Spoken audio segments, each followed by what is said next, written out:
नमस्कार, बहुत स्वागत है आपका INS 24/7 में। मैं हूं आपके साथ नदीम अहमद। वक्त हो चला है 9 PM का, तो चलिए बुलेटिन की शुरुआत करेंगे। बड़ी और अहम खबर रही आज के एग्जिट पोल। दरअसल बिहार विधानसभा चुनाव 2025 के लिए आए एग्जिट पोल नतीजों में महागठबंधन को एक बार फिर बड़ा झटका लगा है। जबकि प्रशांत किशोर की जन स्वराज पार्टी का कोई असर पड़ता हुआ नहीं दिख रहा है। एग्जिट पोल का दावे के मुताबिक इस बार भी बिहार में एनडीए स्पष्ट बहुमत के साथ सरकार बनाती दिख रही है। विभिन्न एजेंसियों के सर्वे बताते हैं कि बीजेपी और जेडीयू गठबंधन राज्य में मजबूत स्थिति में है, जबकि आरजेडी के नेतृत्व वाला महागठबंधन पिछड़ता नजर आ रहा है। तो चलिए ग्राफिक्स के जरिए आपको समझाते हैं कि आखिर किस तरीके से महागठबंधन को एक बार फिर से बिहार में झटका लगा है। दरअसल मैट्रिज IANS में एनडीए 147 से 167 सीटें मिल रही है, महागठबंधन को 70 से 90 सीटें। ऑदर्स की बात करें तो 2 सीटें मिल रही हैं। पीपुल्स प्लस में एनडीए को 133 से 159 सीटें मिल रही हैं। महागठबंधन को 75 से मात्र 101 तक सीटें आ सकती हैं। वहीं अदर्स में 2 से 13 सीटें जा सकती हैं। पीपुल्स इनसाइट ने एनडीए गठबंधन को एक बार फिर से बहुमत दिया है। इस बार 133 से 148 सीटें दी है। महागठबंधन 87 से 102 सीटें मिली है। ऑदर्स की बात करें तो ऑदर्स 3 से 8 सीटें मिल सकती है। चाणक्य एनडीए की बात करें तो चाणक्य एनडीए को 130 से 138 सीटें दे रहा है, महागठबंधन को 100 से 108। और अदर्स की बात करें तो 3 से 5। पोल स्ट्रेट की बात करें तो एनडीए को 133 से 148, महागठबंधन को 87 से 102, अदर्स को 3 से 5 दे रहा है। JVCS पोल्स में एनडीए 135 से 150, महागठबंधन 88 से 103, अदर्स को 3 से 6। पोल डायरी ने अपने इस एग्जिट पोल में एनडीए गठबंधन को 184 से 209 सीटें दे रहा है। तो ये सबसे बड़ा आंकड़ा है। 243 विधानसभा में पोल डायरी ने 184 से 209 सीटें एनडीए गठबंधन को दे दिया है। वहीं महागठबंधन को मात्र 32 से 49 यानी 50 सीट भी पोल डायरी नहीं दे रहा है महागठबंधन को। अदर्स की बात करें तो अदर्स को 1 से 5 दे रहा है। टाइम्स नाउ की बात करें तो टाइम्स नाउ एनडीए को 143, महागठबंधन को 95। अदर्स की बात करें तो अदर्स को 5 सीटें दे रहा है टाइम्स नाउ।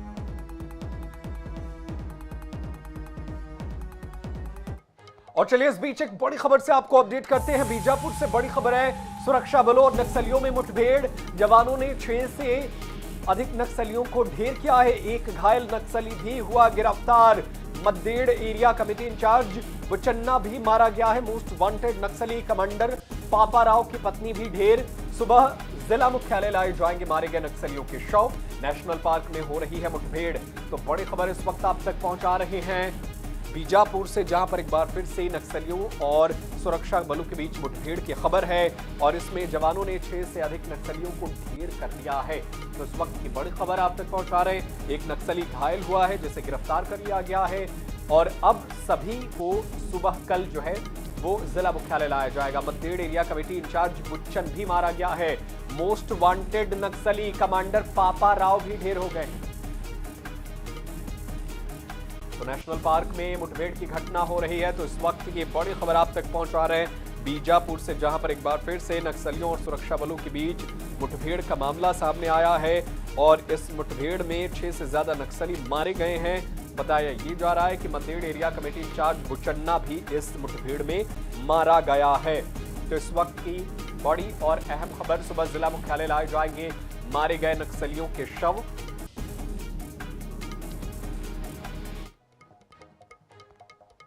छत्तीसगढ़ में नक्सलवाद के खिलाफ हर दिन तेज होती जंग के बीच गृह मंत्री विजय शर्मा एक बार फिर पुवर्ती पहुंचे, लेकिन इस बार का नजारा बदला हुआ था।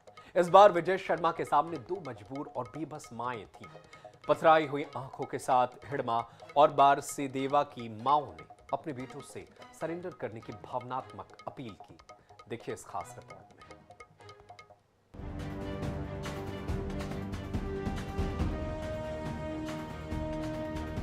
ये एक बेबस बुजुर्ग मां की अपनी बेटे से की गई मार्मिक अपील है। ये 1 करोड़ के इनामी नक्सली हिड़मा की मां है, जिन्होंने सोमवार को अपने बेटे हिड़मा से हथियार छोड़कर मुख्यधारा में शामिल होने की अपील की। बस्तर के सुदूर गांव पुवर्ती से आई तस्वीरों ने हर किसी को झकझोर दिया। तस्वीरों में बस्तर के हार्डकोर नक्सली हिड़मा और बारसेदेवा की माएं अपने बेटों से गुहार लगाती नजर आ रही हैं। इन माओं की आवाज में ममता है, वेदना है और दहशत भी है। अपने बेटे को हमेशा के लिए खो देने की आशंका से दोनों माएं डरी हुई नजर आ रही हैं।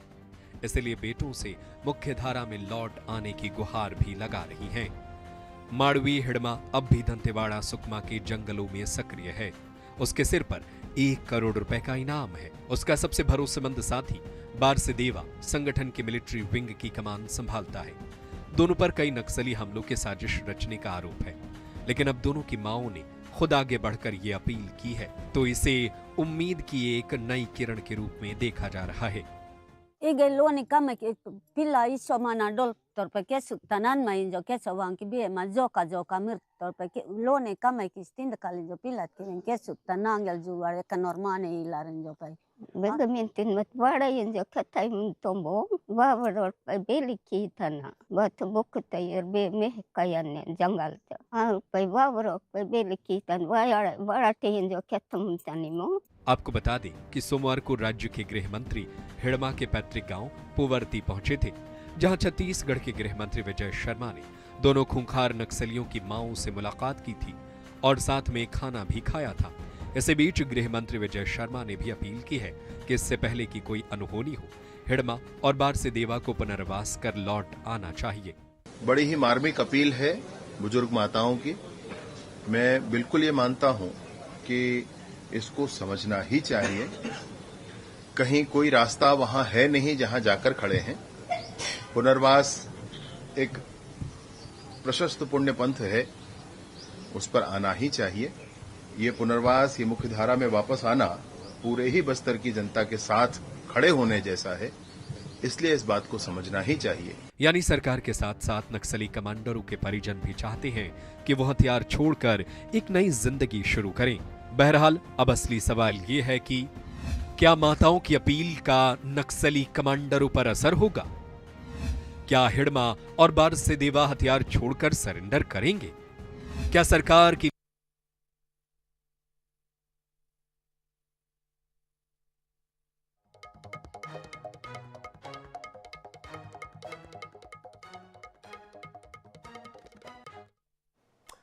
और चलिए खबरों में आगे बढ़ते हैं। उधर दिल्ली में हुए ब्लास्ट की वजह से देश भर में अलर्ट है।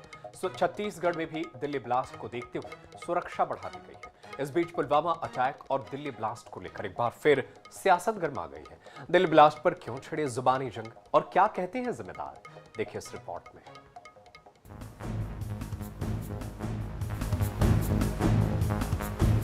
दिल्ली में ब्लास्ट, रायपुर में सियासी बवाल, विपक्ष का सरकार से सवाल, कांग्रेस के आरोप, बीजेपी की सफाई। दिल्ली में ब्लास्ट हुए अभी 24 घंटे भी नहीं बीते हैं। धमाके में मारे गए सभी मृतकों की पहचान तक नहीं हो पाई है। धमाके की साजिश का खुलासा भी नहीं हुआ है, लेकिन दिल्ली में हुए धमाके पर सियासत जरूर शुरू हो गई है। कार ब्लास्ट की घटना के कुछ देर बाद ही पूर्व मुख्यमंत्री भूपेश बघेल का सोशल मीडिया पोस्ट सामने आया। उन्होंने घटना को लेकर केंद्र सरकार पर सवाल उठाए। भूपेश बघेल ने पूछा कि आखिर इस ब्लास्ट की जिम्मेदारी कौन लेगा। इतना ही नहीं, उन्होंने पुलवामा अटैक को लेकर भी सवाल उठाए। भूपेश बघेल ने कहा कि नेतृत्वकर्ताओं को जवाब तो देना होगा। कांग्रेस के दूसरे नेता भी दिल्ली में हुई कार ब्लास्ट की घटना पर केंद्र सरकार को घेरते नजर आ रहे हैं। देखिए, ऑपरेशन सिंदूर, जब पहलगाम की घटना घटी, ऑपरेशन सिंदूर के पहले प्रधानमंत्री जी देश के से बाहर थे। जब वो अपना दौरा रद्द करके आए तो पूरे देश ये उम्मीद कर रहा था कि वो आके पहलगाम जाएंगे। जो मृतक परिवार हैं, जो शहीद हैं, उनके परिवार वालों से मिलेंगे, जो घायल हैं उनसे जाके हॉस्पिटल में मिलेंगे, लेकिन वो गए नहीं उनसे और आज तक नहीं मिले, बल्कि वो सीधा बिहार चले गए। तो सुना आपने, कांग्रेस सवाल पूछ रही है, केंद्र सरकार और बीजेपी से जवाब मांग रही है। वहीं दूसरी तरफ उप मुख्यमंत्री विजय शर्मा ने एक और छत्तीसगढ़ में तमाम परिस्थितियों को देखते हुए अलर्ट की बात कही। साथ ही कांग्रेस नेताओं के बयान पर तीखा पलटवार भी किया। होना शेष है कि यह घटना क्या है, अंतिम निर्णय आ जाएगा। तो बड़ी स्पष्टता हो जाएगी। परंतु यदि ये आतंकवादियों के माध्यम से किया हुआ घटना इस तरह से सामने आती है बात, तो ना ही लिंक छूटेगा, ना लोग छूटेंगे, उनको उनके अंजाम तक पहुंचाया ही जाएगा। मुझे पूरी उम्मीद है इस बात की।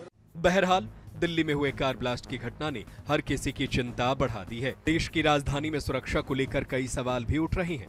ऐसे में यह जरूरी है कि सियासी वार पलटवार से ऊपर उठकर घटना की न सिर्फ उच्च स्तरीय जांच हो, बल्कि घटना को अंजाम देने वालों पर कठोरता से कार्रवाई भी की जाए।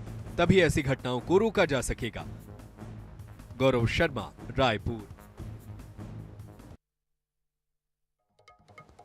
बागेश्वर धाम के पीठाधीश्वर पंडित धीरेन्द्र शास्त्री ने दिल्ली से सनातन हिंदू एकता पदयात्रा शुरू की है, जो वृंदावन तक जाएगी। वहीं पदयात्रा का आजाद समाज पार्टी विरोध कर रही है। इस विरोध के सिलसिले के बाद बीजेपी ने भी अपनी चुप्पी तोड़ी है। देखिए एक रिपोर्ट। छत्तीसगढ़ में 4 दिन बाद धान खरीदी शुरू होने जा रही है। प्रदेश के 27 लाख से अधिक किसान लगभग 1.5 करोड़ मीट्रिक टन धान सहकारी समितियों में बेचेंगे। राज्य सरकार ने बारदाने से लेकर धान खरीदी केंद्रों तक बड़ी तैयारी की है। रिकॉर्ड धान खरीदी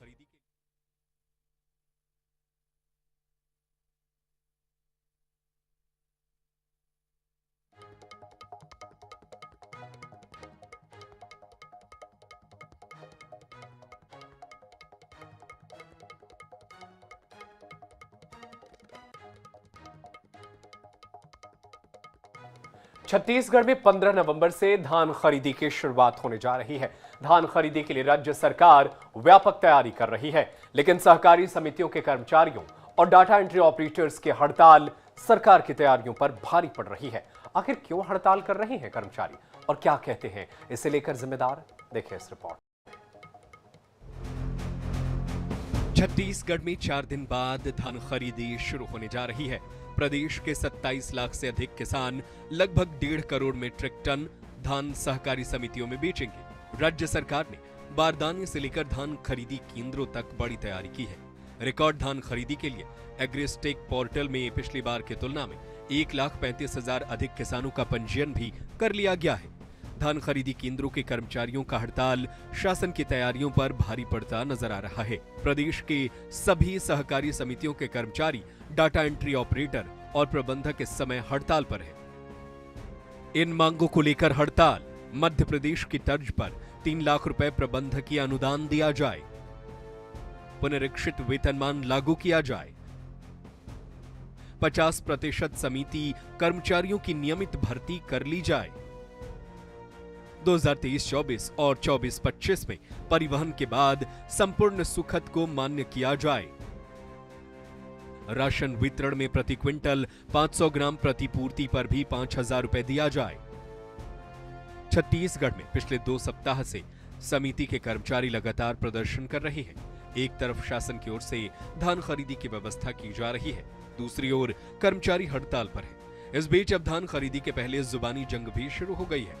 कांग्रेस लगातार आरोप लगा रही है, सरकार किसानों का धान खरीदना ही नहीं चाहती। इस वजह से धान खरीदी को लेकर पर्याप्त व्यवस्था नहीं की जा रही है, जबकि सरकार का कहना है कि इस बार भी रिकॉर्ड धान खरीदी होने जा रही है। किसान इसलिए भी चिंतित है कि बैंक के कर्मचारी और धान खरीदी में जो कर्मचारी लगते हैं वो सब हड़ताल में है। आज 10 तारीख है, 4 दिन बाद धान खरीदी शुरू होना है। न टोकन कट रहा है, न धान खरीदी कोई व्यवस्था है, तो धान खरीदी किस प्रकार से होगी, ये किसान परेशान है। राज्य सरकार ने धान खरीदी की पुख्ता तैयारी कर ली है। छत्तीसगढ़ की सरकार किसानों की हितैषी सरकार है। विष्णुदेव साय जी के नेतृत्व में राज्य सरकार धान खरीदी की पुख्ता व्यवस्था की है। किसी भी व्यक्ति को चिंता करने की आवश्यकता नहीं है। किसानों के धान की पुख्ता व्यवस्था कर ली गई है। छत्तीसगढ़ के अन्नदाता किसानों का सबसे बड़ा उत्सव 4 दिनों के बाद शुरू होने जा रहा है। ऐसे में जरूरी है जल्द से जल्द सहकारी समितियों के कर्मचारियों की नाराजगी दूर कर उन्हें काम पर लौटाया जाए। रायपुर से INS 24/7 के लिए गौरव शर्मा की रिपोर्ट।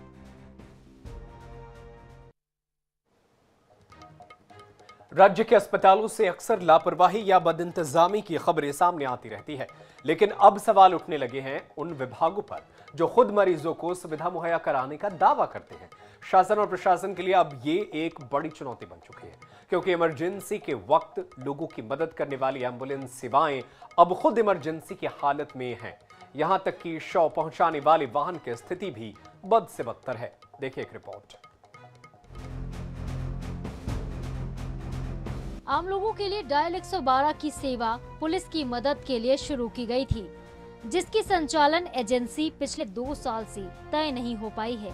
नतीजा ये निकला कि करीब 400 गाड़ियां खड़ी खड़ी कबाड़ बनती जा रही हैं। वहीं स्वास्थ्य विभाग की संजीवनी 108 एम्बुलेंस सेवा टेंडर की पेचीदगी के चलते फंसी हुई है और शव को घर तक पहुंचाने वाली डायल 1099 सेवा यानी मुक्तांजलि सेवा सिर्फ एक्सटेंशन पर चल रही है। छत्तीसगढ़ में यह तीनों सेवाएं बहुत मुश्किल हालात से गुजर रही हैं, क्योंकि इनकी टेंडर प्रक्रिया नहीं हो पाई है, इनकी क्वालिटी ऑफ सर्विसेज बहुत ख़राब है। इसके साथ ही जिस प्रकार से सेवाएं हैं उनकी विश्वसनीयता बहुत ज़्यादा खतरे में है। टेंडर प्रक्रिया पिछले 2 साल से चल रही है जो पारदर्शी नहीं है, भ्रष्टाचार के आरोप लगातार लग रहे हैं। इसके अलावा जो 112 की सर्विस के उसके 400 वाहन अमलेश्वर के पास बटालियन में खड़े हैं। सरकार ने खरीद लिए हैं, लेकिन इसकी जो सर्विस है टेंडर सर्विस वो पूरी नहीं हो पा रही, जिसके कारण 2 साल से खड़े वाहन कंडम हो रहे हैं। आईएनएच न्यूज की टीम जब शासकीय अस्पताल पहुंची तो वहां का नजारा चौंकाने वाला था। जर्जर हालत में एम्बुलेंस और शव वाहन खड़े थे। कई गाड़ियां तो कंडम स्थिति में भी खड़ी हुई नजर आई हैं। सरकारी अस्पतालों से आए दिन ऐसी तस्वीरें निकलकर सामने आती है जो झकझोर देने वाली होती है। कभी लापरवाही की तस्वीरें तो कभी मरीजों के साथ दुर्व्यवहार की तस्वीरें। लेकिन आज हम एक ऐसी खबर आपके सामने लेकर आए हैं जो शासन और प्रशासन के सामने एक बड़ा सवाल खड़े करता है, यानी कि डायल 1099, 108, 102 ये ऐसी गाड़ियां हैं जिसमें कभी शव ले जाने के लिए, कभी मरीजों को लाने के लिए या स्वास्थ्य संबंधी सुविधा मुहैया कराने के लिए उपयोग में लाए जाते हैं। इस वक्त मैं मेकाहारा में खड़ी हूं, यानी कि भीमराव अंबेडकर अस्पताल में, और सबसे पहले मैं आपको गाड़ी की कंडीशन दिखा दूं। ये आप साफ तौर पर देख लीजिए कि शासकीय अस्पताल से निवास स्थल तक शव परीक्षण हेतु उपलब्ध निःशुल्क सेवा ये वाहन है, जिसमें आप 1099 अगर डायल करेंगे तो ये गाड़ी अस्पताल आपको उपलब्ध करवाती है। सुविधा या दुविधा ये सवाल उठ रहे हैं, क्योंकि ये जो गाड़ियां खड़ी खड़ी अब कबाड़ हो रही हैं। 108 की एजेंसी तो तय भी नहीं हो पाई है, और ये जो गाड़ी आप देख रहे हैं ये एक्सटेंशन पर है। अब जरा गाड़ी के अंदर की तस्वीरें हम आपको दिखा दें। इस पे शव लाया जाता है या अस्पताल से घर तक पहुंचाया जाता है। अंदर किस तरीके से या कितने कबाड़ कंडीशन में है वो आप देख लीजिए। देखरेख के अभाव में लगातार इस प्रकार की कई जो गाड़ियां हैं वो सड़ती हुई पड़ी हैं, कबाड़ होती हुई पड़ी हैं, और इसी के सुविधा के तहत लोग जो है आने जाने पे मजबूर है, क्योंकि अस्पताल प्रशासन ने जो सुविधा मुहैया करवाए हैं उसी पर लोग आ जा रहे हैं, उसी पर मरीजों को भी लाया जा रहा है, उसी पर जो और स्वास्थ्य सुविधाएं हैं वह लोगों को दी जा रही हैं। लेकिन सवाल ये उठता है कि ये जो प्रमुख गाड़ियां हैं, जो स्वास्थ्य संबंधी गाड़ियां हैं, चाहे वह 108 हो, चाहे वह 1099 हो, चाहे वह 102 हो, कबाड़ होती पड़ी हैं। देखरेख का अभाव है, मेंटेनेंस हो नहीं रहा है, लेकिन इसका जिम्मेदार आखिर कौन है? राज्य भर में लगभग 200 वाहन इस सेवा के तहत चलते हैं, लेकिन अब एजेंसी का अनुबंध खत्म हो चुका है। नया ठेका नहीं होने से गाड़ियों की हालत दिन ब दिन बिगड़ती जा रही है। वहीं 108 संजीवनी सेवा के संचालन के लिए CGMSC ने 6 महीने में 3 बार टेंडर जारी किए, लेकिन हर बार विवादों में उलझकर प्रक्रिया अधूरी रह गई। कई कंपनियां पात्र होते हुए भी शर्तों के चलते बाहर हो गई और सिर्फ एक कंपनी ही योग्य ठहराई जा रही है। नियमों के खिलाफ उठ रहे सवालों के चलते अब तक ठेका फाइनल नहीं हो पाया। कुल मिलाकर राज्य में स्वास्थ्य सुविधाओं के साथ साथ उन सेवाओं की हालत भी खराब है जो मरीजों को राहत पहुंचाने का जरिया है। मेंटेनेंस की कमी, ठेका प्रक्रिया की खामियां और विभागों की लापरवाही ने पूरे सिस्टम पर जंग लगा दी है। जिम्मेदारों के पास इसका कोई जवाब नहीं है। मोनिका दुबे, INS 24/7 रायपुर। और फिलहाल मेरे साथ इस बुलेटिन में इतना ही, लेकिन देश दुनिया की खबरें लगातार जारी है। आप देखते रहिए INS 24/7। धन्यवाद।